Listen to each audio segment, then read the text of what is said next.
नमस्कार दोस्तों, नर्सिंग के इस यूट्यूब चैनल पर आप सभी का स्वागत है। आज के वीडियो में हम लोग पढ़ने वाले हैं कम्युनिटी हेल्थ नर्सिंग का एक इम्पॉर्टेंट टॉपिक, जिस टॉपिक का नाम है प्राइमरी हेल्थ केयर। इस वीडियो में हम लोग जानेंगे प्राइमरी हेल्थ केयर क्या होता है। इसके साथ साथ हम लोग जानेंगे एंटीनेटल, पोस्टनेटल और इंट्रानेटल जो पीरियड होता है उसमें जो विजिट होता है और उससे डाइट रिलेटेड जितना भी है, कितना प्रेग्नेंट लेडी को लेना चाहिए ड्यूरिंग प्रेगनेंसी, जितना भी डाइट्स है, ये सभी चीज़ें जानेंगे हम लोग इस वीडियो में। इसके पहले 2-4 दिन से वीडियो नहीं आ रहा था, उसके पीछे का कारण है कि अब से ये हम लोग जो कम्युनिटी हेल्थ नर्सिंग और ओबीजी लगभग ख़त्म कर चुके हैं। कम्युनिटी का कुछ पार्ट्स बचा हुआ है, उस पर वीडियो हम बना देंगे। Next medical surgical nursing, fundamental of nursing और साइकेट्रिक बहुत जल्द उस पर भी वीडियो बनाना चालू करेंगे। उसके लिए हम काम कर रहे थे, जिसकी वजह से 3 दिन से वीडियो नहीं आ जा रहा था। इस वीडियो में हम लोग जानेंगे प्राइमरी हेल्थ केयर के बारे में कि प्राइमरी हेल्थ केयर होता क्या है। इसमें 3A काम करता है।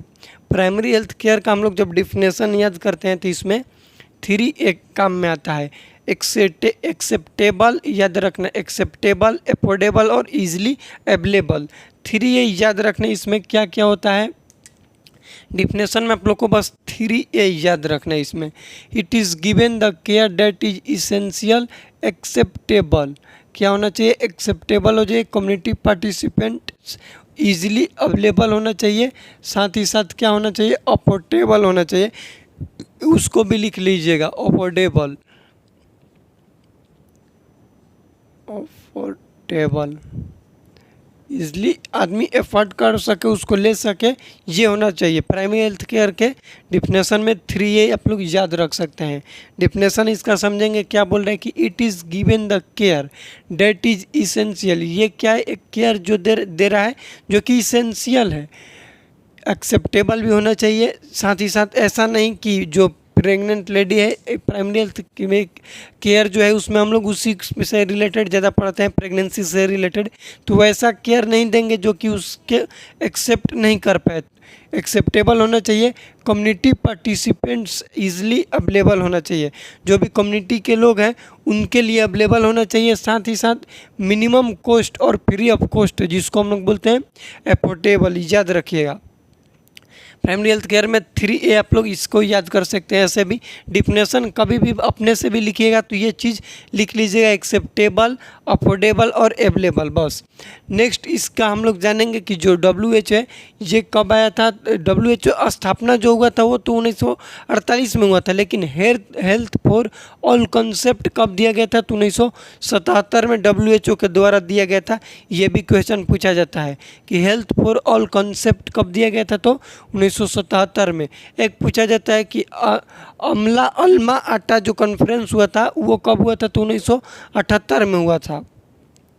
दोनों याद रखिएगा। हेल्थ फॉर ऑल कब दिया गया था WHO के द्वारा, तो 1977 में।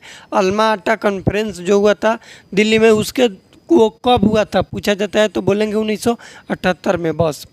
नेक्स्ट प्राइमरी हेल्थ केयर का एलिमेंट्स क्या है, क्या क्या चीज़ें इसमें होते हैं, इस चीज़ को हम लोग जानेंगे कि प्राइमरी हेल्थ केयर जो है उसमें क्या क्या इसका एलिमेंट्स है। तो provision of safe water and sanitation, इसमें क्या प्रोवाइड करना है, सेफ वाटर और सैनिटेशन होना चाहिए प्राइमरी हेल्थ केयर में।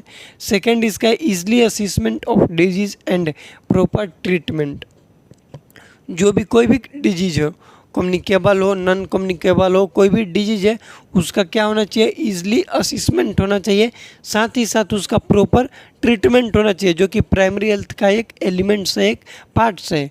नेक्स्ट है MCH, मैटरनल चाइल्ड हेल्थ जो है वो कन्वर्ट हो गया था RCH में, रिप्रोडक्टिव चाइल्ड हेल्थ। कब हुआ था, तो 1995 हुआ था, जो कि इंटरनेशनली तरीका पर हुआ था, इंडिया में नहीं। इंडिया में पूछेगा कि RCH कब आया था, तो बोलेंगे 1997 में आया था। फेज़ 1 टोटल बोले, फेज़ 2 इसका, या फिर फेज़ 1 बोलेंगे।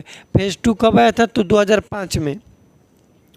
इसका फेज़ 2005 में क्या आया था,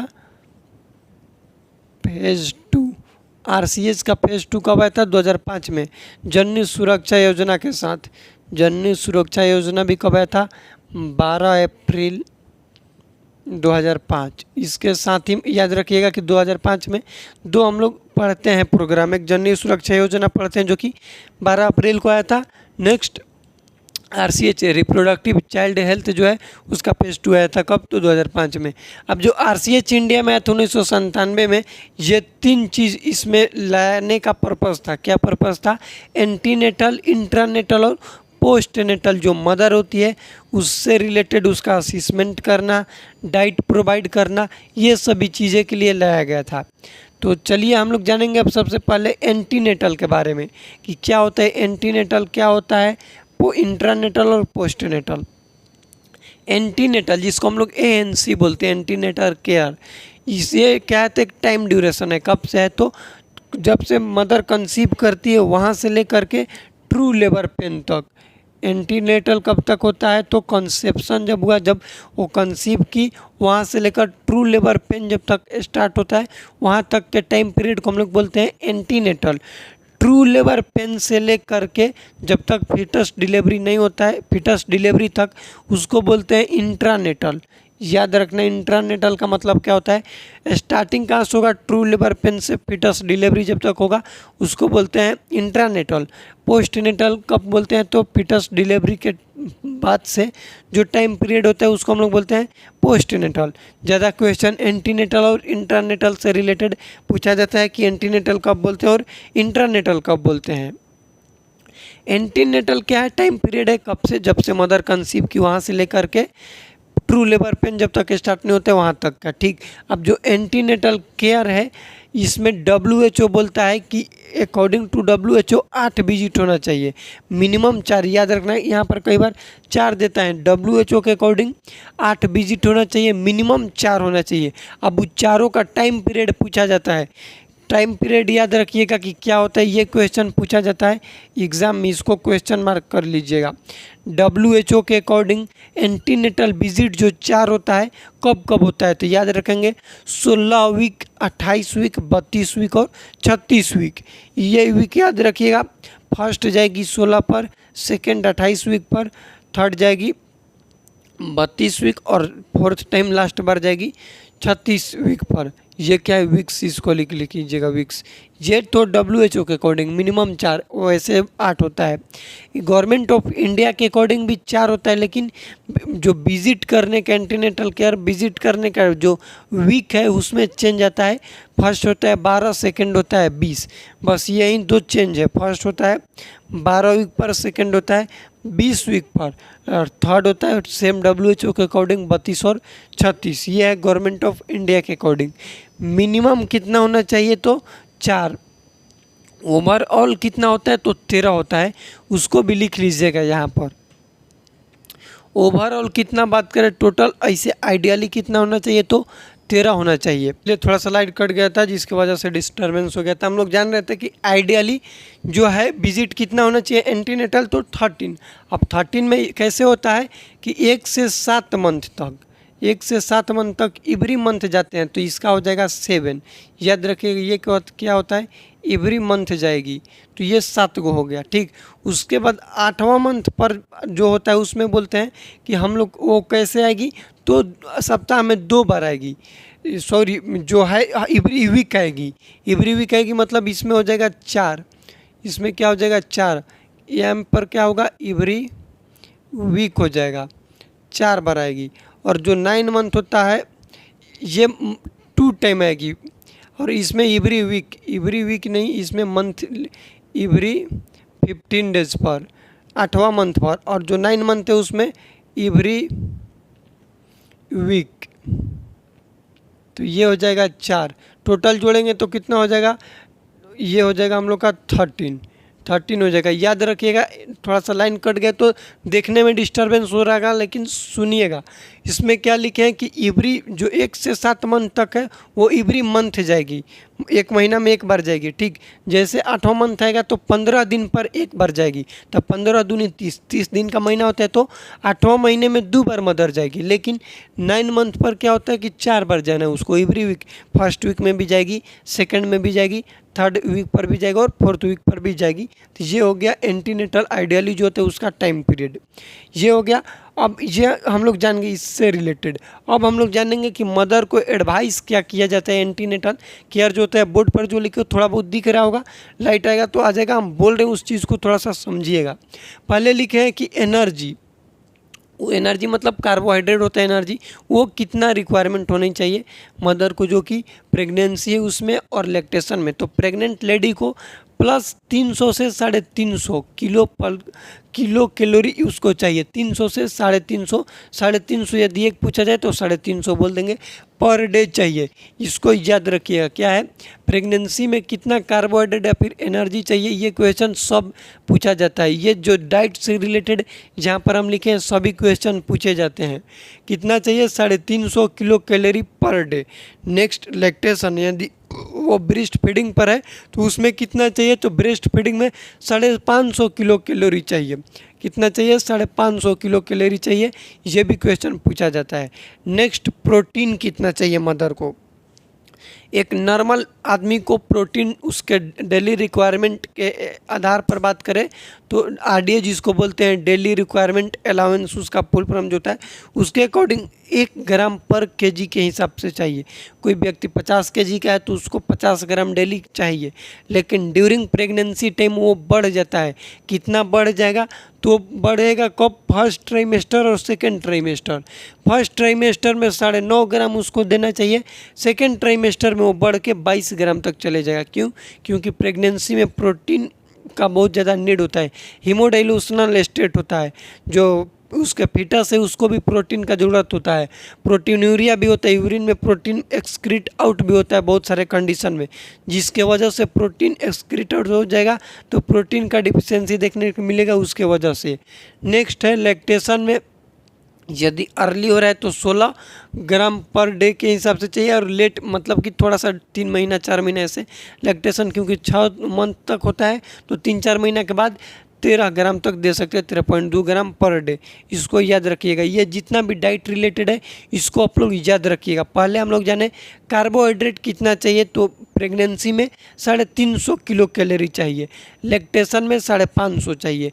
प्रोटीन नॉर्मल 1 ग्राम चाहता है, लेकिन प्रेगनेंसी में बात करें तो प्रेगनेंसी में अर्ली 9.5 ग्राम, और जो लेट अर्ली मतलब सेकेंड ट्राइमेस्टर, लेट में कितना होगा तो 22 ग्राम तक जा सकता है। लैक्टेशन में बात करें तो अर्ली 16 ग्राम, लेट 13.5 ग्राम पर डे के हिसाब से होना चाहिए। नेक्स्ट है कैल्शियम सप्लीमेंट कितना चाहिए, क्योंकि ये ऑस्टियोपोरोसिस प्रिवेंट करता है, और मदर को बहुत ज़्यादा ड्यूरिंग प्रेगनेंसी टाइम ऐसा होता है क्योंकि उसमें फिटस होता है तो उसको भी कैल्शियम की नीड होती है, जिसके वजह से कैल्शियम नॉर्मल 400 से 500 चाहिए ग्राम पर डे। ये कैल्शियम नॉर्मल है, लेकिन प्रेगनेंसी में 1 ग्राम चाहिए mg, सॉरी ये जो कैल्शियम पर डे वो mg में चाहिए, लेकिन प्रेगनेंसी में 1 ग्राम चाहिए। इसको याद रखिएगा सीधा, या फिर बोल सकते हैं कि 1000 mg बराबर 1 ग्राम होता है, तो बोल दीजिएगा कि प्रेगनेंसी में कैल्शियम 1 ग्राम चाहिए। लैक्टेशन में 1200 mg चाहिए, फिर 1.2 ग्राम चाहिए। इसको आप लोग याद रखिएगा। इसको क्या बोलेंगे, 1.2 ग्राम बोलेंगे, और mg में बोलेंगे तो 1200 mg बोलेंगे। आयरन सप्लीमेंट कितना चाहिए, क्योंकि iron deficiency anaemia most common iron diet related deficiency anaemia होता है, तो वो चाहिए। टैबलेट होता है जो कि 100 डे तक देने चाहिए। कितने 100 डे तक उसका जो होता है कि कितना देना है, तो हम लोग को 1000 mg कवर करना है। टोटल कितना बॉडी में देना है, 1000, तो 100 mg का एक टैबलेट होता है, तो इसको 100 डे तक देंगे। ठीक, तो इसमें क्या होगा कि 60 mg एलिमेंटल रहता है, जो कि 10 mg हीमोटोपोइसिस में हेल्प करता है, या फिर इसी को हम लोग बोलते हैं एब्जॉर्बेबल। कहीं कहीं याद रखना 15 भी देता है, 15 mg भी देता है एब्जॉर्बेबल में। तो यदि ऑप्शन में 10 है तो 10 होगा, और 10 ऑप्शन में नहीं होगा तो 15 मारिएगा। ये क्वेश्चन कई बार एग्ज़ाम में पूछा गया, तो इसको थोड़ा सा ध्यान से समझ लीजिएगा। आयरन जो है प्रेगनेंसी में कितना नीड होता है, तो नीड है 100 mg, जिसमें 60 mg एलिमेंटल आयरन होता है। ऑप्शन में वही पूछता है 60 mg एलिमेंटल है, और स्पेशल मार्क देगा कि 60 mg में एब्जॉर्बेबल कितना होता है, तो 10 या फिर 15। ऑप्शन में 10 और 15 दोनों है तो 10 मारेंगे, ऑप्शन में 10 नहीं है तो 15 मारेंगे। एक क्वेश्चन पूछा जाता है फॉलिक एसिड, जो कि न्यूरल ट्यूब डिफेक्ट से प्रिवेंट करता है, जिसको हम लोग विटामिन B9 बोलते हैं, ये दिया जाता है। इसका डोज कितना होता है, बॉडी को रिक्वायर होता है कितना होता है ड्यूरिंग प्रेगनेंसी टाइम, तो 400 माइक्रोग्राम, जिसको 0.4 mg बोलेंगे। ये रिक्वायर है बॉडी के, लेकिन अवेलेबल होता है 500 mcg, तो वहीं दे देते हैं। इसका मतलब क्या हुआ, समझो कि मेरे पास एक टैबलेट है, क्या है, एक टैबलेट है जिसका डोज है, पैरासीटामोल कितना है, 650 mg का आता है। पैरासीटामोल का टैबलेट कितना का आता है, 650 mg का, लेकिन हमको उतना बुखार नहीं है जितना 650 mg की ज़रूरत हो। हमको बुखार है कि 400 mg में काम चल जाएगा, तो वहीं बोल रहे हैं कि रिक्वायर कितना है, जितना में काम चल जाएगा, तो होता है 400 mcg, और mg में बोले तो 0.4 mg, लेकिन टैबलेट आता है 500 का, तो 500 दे देते हैं कि ले कोई नो हार जाए, इससे नहीं है, इसके वजह से। नेक्स्ट है आयरन फॉलिक एसिड का सप्लीमेंट कितना होता है, जिसको IFA बोलते हैं, आयरन फॉलिक एसिड का सप्लीमेंटेशन, तो 180 दिन तक देने जाने चाहिए, मतलब कि 6 मंथ तक दिया जाना चाहिए। इसमें आयरन और फॉलिक एसिड का पूछा जाता है कि क्या कितना आयरन होता है, कितना फॉलिक एसिड होता है, तो 100 mg आयरन होता है, और 500 mg क्या होता है, mcg क्या होता है, फॉलिक एसिड होता है। वहीं बात करें एलिमेंटल का, तो 60 mg क्या होता है, एलिमेंटल होता है, और 500 mcg, ये दोनों क्वेश्चन पूछा जाता है। ऑप्शन में तुम्हारा यदि क्वेश्चन में एलिमेंटल पूछेगा तो इसको राइट बोलेंगे, क्या राइट बोलेंगे, 60 mg आयरन होगा। ये क्या है, ये आयरन है, 60 mg क्या है, आयरन है, और ये है फॉलिक एसिड 500 mcg या फिर 0.5 mg फॉलिक एसिड। और तुम्हारा आयरन फॉलिक एसिड का नॉर्मल सप्लीमेंटेशन पूछेगा तो इसको बोलेंगे। यहीं पर लड़का क्वेश्चन में गलती करता है, पढ़वे नहीं करेगा कि उसमें एलिमेंटल दिया है या फिर नहीं दिया है। एलिमेंटल नहीं दिया है, नॉर्मल पूछ रहा है कि आयरन फॉलिक एसिड का कितना डोज होता है, तो बोलेंगे 100 mg प्लस 500 mcg, इसको याद रखिएगा। यदि सप्लीमेंटेशन पूछेगा तो इसको हम लोग बोल देंगे। ये हम लोग का प्राइमरी हेल्थ केयर है, जिससे रिलेटेड ये डाइट रिलेटेड क्वेश्चन कई बार पूछा जाता है। उसके साथ साथ एंटीनेटल का विजिट का टाइम ड्यूरेशन पूछा जाता है। इस वीडियो में इतना ही। नेक्स्ट वीडियो हम लोग पढ़ेंगे फंडामेंटल ऑफ नर्सिंग और मेडिकल सर्जिकल नर्सिंग से रिलेटेड। कम्युनिटी और ओबीजी का कंप्लीट वीडियो देखना चाहते हैं तो चैनल पर जाकर चैनल के प्ले लिस्ट में जाइएगा, तो वहाँ पर आप लोग को देखने के लिए मिल जाएगा। वीडियो में कुछ भी डाउट होगा तो प्लीज़ कमेंट कीजिएगा। थोड़ा सा लाइटिंग डिस्टर्बेंस है, तो कोशिश कीजिएगा कि जब लाइट वीडियो में दिख रहा है उस टाइम में आप लोग बोर्ड से देखकर लिख सकते हैं। वीडियो में कुछ भी डाउट होगा तो प्लीज़ कमेंट कीजिएगा। इस वीडियो को अपने दोस्तों के साथ शेयर कीजिएगा। मिलते हैं अगले वीडियो में, तब तक के लिए जय राम जी की।